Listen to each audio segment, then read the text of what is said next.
afternoon and welcome to our latest podcast. I'm very pleased that I'm joined today by my colleague and partner, Will Walsh. And he and I are going to be discussing some of the recent and forthcoming changes in relation to sexual harassment at work. So, Will, just to start us off, can you remind us of the changes in the law relating to sexual harassment at work that came into force last October? Yes, Rustam. So first and foremost, just to clear up any potential misunderstandings, is the new laws that came in last October don't change the scope or definition of what amounts to sexual harassment at all. It was against the law before, still is. That's all exactly the same. But what the new law does do is it now puts a positive duty on employers to take reasonable steps to prevent sexual harassment of its employees in the workplace from taking place. So that's the slight shift that the new law puts in place. It's this positive duty. And the practical difference it makes is that if an employer is found to not have taken those steps and an employee brings a successful claim for harassment, then their compensation can be increased by up to 25% because of the employer's failure. So, what steps? I know you've been advising a lot of employers, including some of the clients I regularly deal with. Will, what steps have employers been taking then since October of last year? Yeah, well, the first thing I think to bear in mind is obviously with any piece of legislation, there's always a potential risk or inclination to rush into it and instantly say we need to put a new policy in place. So the first thing that's I think is essential for any employer to do, and again something we've helped a number of clients with, is conduct an initial risk assessment, just in the same way as you would do with a health and safety issue. It's a question of looking at your workforce, look at the workplace, things the employees do, and where they might be exposed to potential risk, either actually on site or if they go off site, or indeed outside of work in work-related events, to work out where do the risk areas lie in terms of potential sexual harassment. Where your risks lie to start off with is the most important thing. And then obviously the next natural step, once you've got to that point, once you've worked out where your risks lie, is then, well, what steps can we take? What reasonable steps can we take to try to minimize those risks as much as possible? So risk assessment absolutely needs to come to front and center of absolutely everything. Once they've done that, then of course revamped policies. I think there are very, very few clients that we've helped that haven't needed to make at least some changes to their current policies. They may have pretty good ones, but again, because of the new obligations, there are always extra things to add, even if it's covering off some of those risks, such as the risks of harassment outside of the work or harassment by clients, customers, third parties, those sorts of things, to add into policies. Employee training, again, a lot of clients have already got that in place in terms of equal opportunities training, so it's potentially building on that to the extent that there are gaps that have been identified in the risk assessment. I think probably even more important than that is manager training, actually, just in terms of telling staff what sexual harassment is and what you will and won't tolerate is one thing, but actually what's more effective or most effective in terms of trying to avoid it and generate that workplace culture where there's zero tolerance is to give the managers the tools to deal with potential issues, but effectively so employees will feel completely confident that they are able to discuss potential concerns, whether they're the victim or whether they've seen something else they're not comfortable with. They've got that confidence to speak to their manager, and their manager's going to deal with it effectively and in a sensitive manner. So that sort of the manager training could be a really important part of that, because a lot of people just simply aren't equipped with those tools. It's an equal part of it is to identify when problems do crop up, dealing with those effectively so it doesn't happen again. So building that overall culture so that, say, employees feel comfortable, A, that they can raise things, and B, that they'll be dealt with effectively and protected going forward. These are all things that employers are looking at, and say it's things that we've been helping a number of clients with over the last 6 months or so.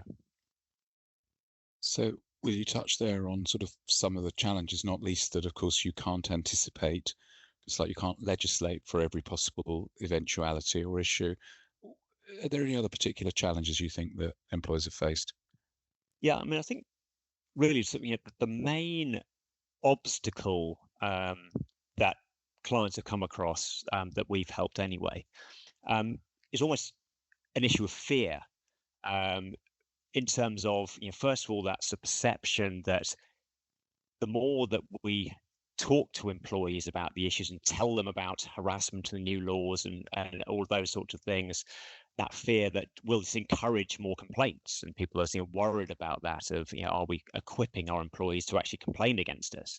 Um, Worry about unfounded allegations being raised, and and actually shifting mindsets and attitudes has been a big challenge. But actually, those that have embraced it have actually noticed really positive impacts, because the fact of the matter is that in terms of unfounded sexual harassment claims or allegations, the statistics show that actually it's an incredibly remote possibility of someone doing that, because of the stats all show that the number of claims that are brought or allegations that are brought are deemed to be unfounded, because it's such a difficult thing for employees to raise in the first place. The chances of them completely making it up are absolutely minimal. I think we've noticed, I certainly have noticed, a number of clients have been met with more allegations of harassment being brought to their attention, but actually in a fairly positive way. But the general pattern and trend for those who have been rolling out the training, the education, and all the rest, the allegations haven't been brought in an aggressive manner of, I've been treated this way, pay me this money or else. It's actually been very much as intended, of bringing it to management's attention with the confidence that management will actually deal with it. And that, again, fingers crossed, so far has been the case, and that is exactly what has happened. So actually, by inviting these, giving the employees the tools to come forward, really shouldn't be something to be feared. It should be something to be embraced, because again, going back to our risk assessment point, unless your employees are telling you about what the problems are, it becomes very difficult to guess and where you can spot where those cracks might be. Thanks, Will. And have we seen any decided cases from the new law coming through so far? And so far, in terms of the new laws since October, no, it's just it's too early for that. Typically, particularly a discrimination case takes somewhat 12, 18 months there or thereabouts to get to tribunals. So it's not just about the 25% uplift. Those basic principles have been there before. And what those cases have told us is, first of all, fairly, it's common sense, but policies and training just on their own just won't be enough. So it's all very well sort of ticking certain boxes and saying, well, we've updated our policy and we put together a training plan. What's been absolutely key in the cases where employers have been able to say, we've taken all reasonable steps, have been the ones where they can establish not only did they have the policies and training, but they actually followed through on those, and they embraced and actually dealt with the detail of their policies. And if they do all of those things, then those have been the cases where employers have managed to escape liability. So, just in terms of the new laws, again, what's there already gives us a pretty decent clue as to the approach that tribunals will take.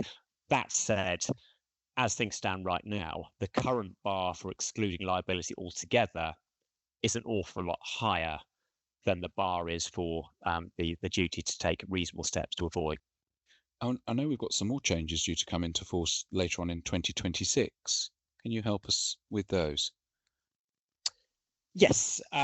So first of all, yes, as mentioned just now, one shift that will take place is raising the bar of expectation, moving it from it being a requirement for employers to take reasonable steps to avoid and prevent harassment from taking place, to them having to take all reasonable steps.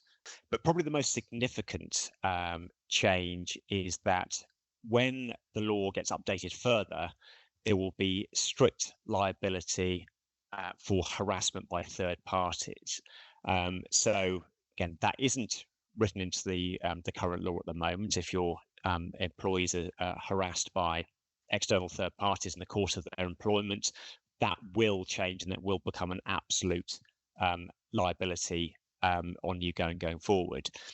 That said, even though that's not due to come in until 2026, it's definitely a good idea to look at that now. And so the clients that we've been helping with this have been doing exactly that in terms of their risk assessment, policies, training, and all of the rest. Reasons being that, first of all, there are potential indirect claims that might be brought already in terms of indirect harassment of employees. So again, there is that already. But more to the point, it's always good to prepare early, and it also fits in with the overall zero tolerance approach and culture shift, because it would be a slightly odd thing for an employer to be telling their employees of, we do not tolerate harassment of our employees in the workplace. An employee, when they're doing their job, gets harassed by a customer or client, comes to their employer, and the employer, if their approach was simply nothing to do with us, someone else did it, it wasn't us, it doesn't really fit squarely with that with that ethos anyway. So for all those reasons, the clients that we've been speaking to have been looking at that issue already, but again, it will become all the more important when once the changes come in next year. Thanks, Will. And obviously, we've got the Employment Rights Bill wending its way through Parliament. I've seen an announcement in the last couple of days about confidentiality agreements and how they will become outlawed in certain cases. So, could you just help us again? What's the current position, and what are the proposed changes? Yeah, sure. So again, it's early days. It's been it's a proposed amendment at the moment. Things have been moving in this particular direction for a little while now, with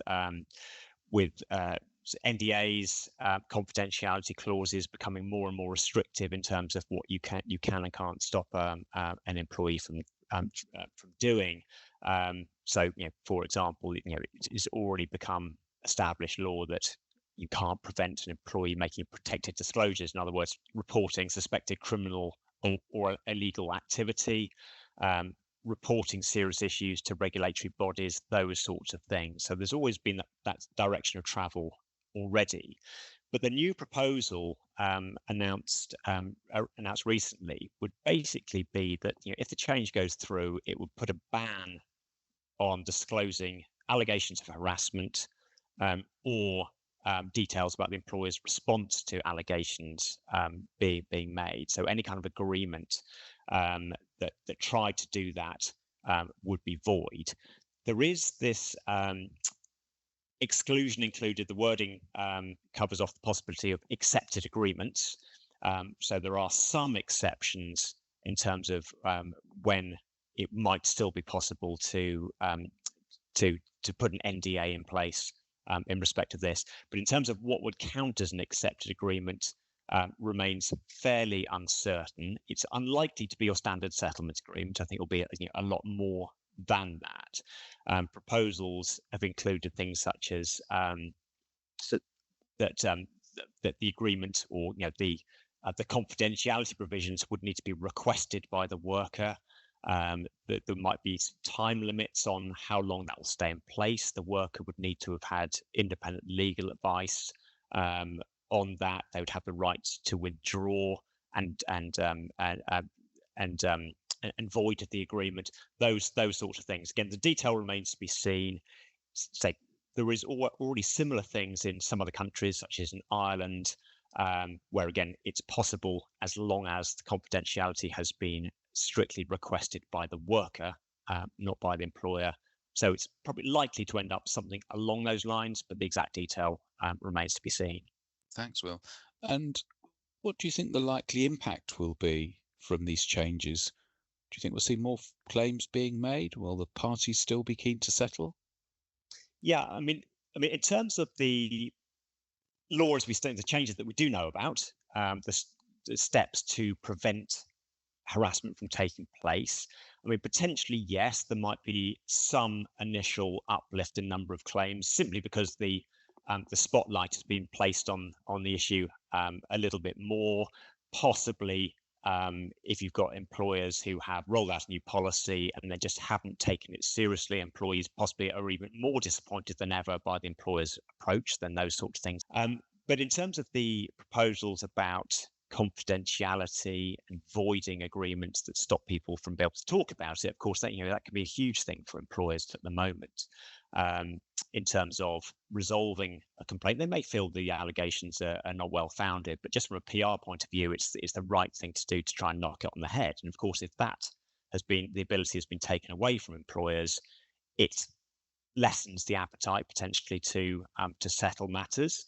But so again, it could potentially end up being a bit of an own goal in terms of trying to protect employees, because best will in the world, not many employees bring allegations and actually wanting to go to tribunal. Most would, given the choice, would prefer to resolve the matter early. And of course, if the ability to do that is taken away, then it may actually have a counterproductive impact potentially.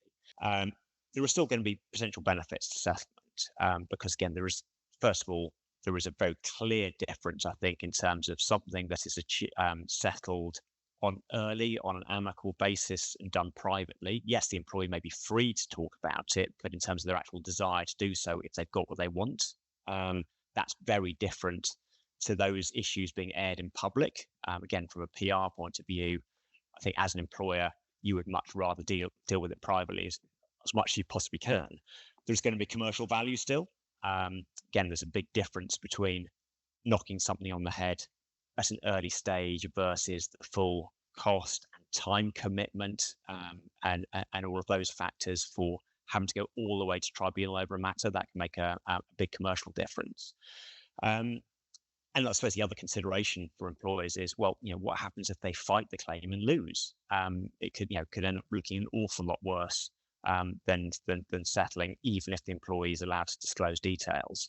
So I think there still will be very much an appetite to settle the right claims, but of course, it is that extra factor that possibly comes out that is very much important for a lot of businesses at the moment in terms of sweeping everything under the carpet. Confidentiality being an important factor. If that's gone, then it might just change the mind shift and the way that people look at it.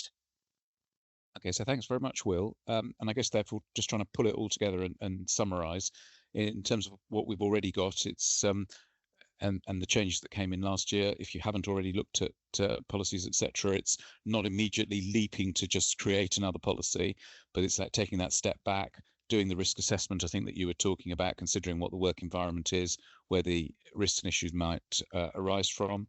Then, as we look forward to next year and the changes that come into force next autumn, it's bearing in mind the heightened standard around liability of employers, and also that employers will essentially be responsible potentially for sexual harassment that is committed by third parties, customers, suppliers, clients, that sort of thing.